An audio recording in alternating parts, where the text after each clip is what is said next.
Welcome back to another video guys, जिसमें आपको बताएंगे गंगा के पंचप्रयाग के बारे में। सबसे पहले देखते हैं, इधर से आती है विष्णु गंगा सतोपत ग्लेशियर के पास से, जो कि माना पास के पास में पड़ता है, उत्तराखंड तिब्बत के बॉर्डर के पास।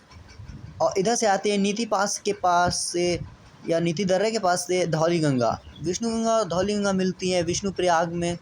उसके बाद में फिर बनती है अलकनंदा, चूँकि ये अलकनंदा ही है सतोपथ ग्लेशियर के पास में, सतोपथ ग्लेशियर, ठीक है। और उसके बाद में अलकनंदा ही है वो, उसको वहाँ पर विष्णु गंगा के नाम से बुलाया जाता है। फिर ये अलकनंदा आगे जाती है तो इधर से त्रिशूल पर्वत के पास से नंदा घोटी चोटी पड़ती है, वहाँ से निकलती है नंदाकिनी और पहुँचती है नंद प्रयाग। तो वहाँ पर नंद प्रयाग में दोनों मिलती हैं। फिर बनती है अलकनंदा। फिर अलकनंदा आगे चलकर कर्णप्रयाग में पिंडार नदी से मिलती है। फिर आगे चलकर अलकनंदा रुद्रप्रयाग में मंदाकिनी नदी से मिलती है, जो कि मंदाकिनी केदारनाथ की चोराबाड़ी ग्लेशियर के पास से निकलती है। मंदाकिनी नदी और अलकनंदा मिलकर आगे यही अलकनंदा नदी भागीरथी नदी में मिलती है देवप्रयाग में।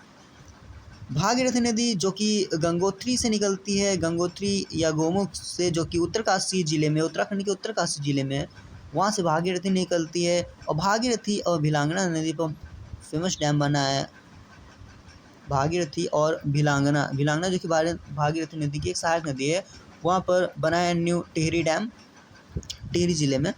फिर देवप्रयाग में दोनों मिलकर गंगा बनाती हैं, और यही गंगा आगे चलकर प्रयागराज में यमुना नदी से मिलती है, इसमें मिल जाती है तो विशाल संगम बनाती हैं।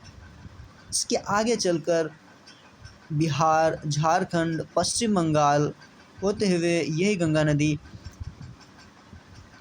पश्चिम बंगाल में ये नदी जो होती है वो दो धाराओं में बढ़ जाती है। एक धारा हुगली के नाम से जानी जाती है, जो कि बंगाल में होती है, पश्चिम बंगाल में होते हुए नीचे बंगाल की खाड़ी में गिरती है। और फिर आगे दूसरी जो धारा होती है वो बांग्लादेश में पद्मा के नाम से जानी जाती है, बांग्लादेश क्रॉस करती है तो पद्मा के नाम से जानी जाती है। उधर से आती है ब्रह्मपुत्र नदी, ठीक है, उधर से आती है, फिलहाल में बताया दे रहे हैं, ठीक है।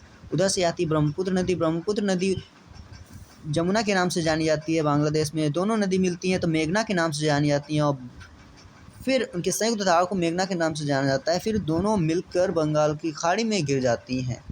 ये है गंगा नदी। कुल लंबाई है इसकी 2525 kilometre. Okay, thank you everyone guys.